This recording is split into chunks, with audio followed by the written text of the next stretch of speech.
So I'm demonstrating here on how to collect a urine sample, or specifically a urinalysis UA sample. So inside the pouch that will be included with the kit is a decanter or a collapsible urine cup. And it's pretty easy to open. You kind of just, you can just use one hand to open it up. The patient will catch urine inside this cup here.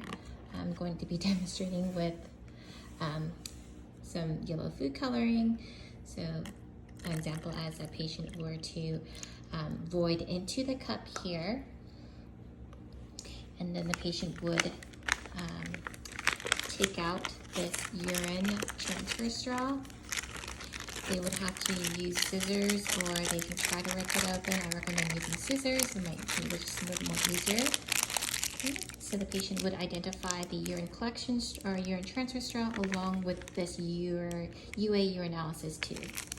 Okay, so the patient, I do want to note that patient, in the instructions, patient should be conscious of not to stick their finger inside the transfer straw vacuum container. It does have a metal piercing in here, and that is used to pierce the rubber stopper on the UA tube. Okay, so that disclaimer to not prick your finger on there. Just be careful. I think it's about a ½ inch lower than the rim there.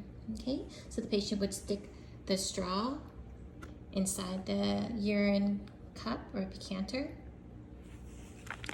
They would then take the urine, a UA tube, and then they would actually use two hands to, what they're going to do is they're going to pierce the rubber stopper here. I'll just turn it over so you can see better. Okay, so making sure that the urine straw is completely submerged into the urine. What they're going to do is actually take two hands and make sure, or you want to kind of forcefully pierce or push down the UA tube. And you can see that the urine is collecting. It's collecting by a vacuum inside the sample tube, or excuse me, the UA tube.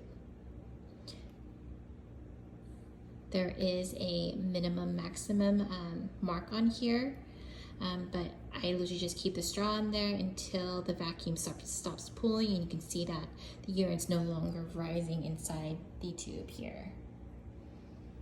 Okay, so I hope that this is helpful. Actually, let me just go ahead and take out the tube.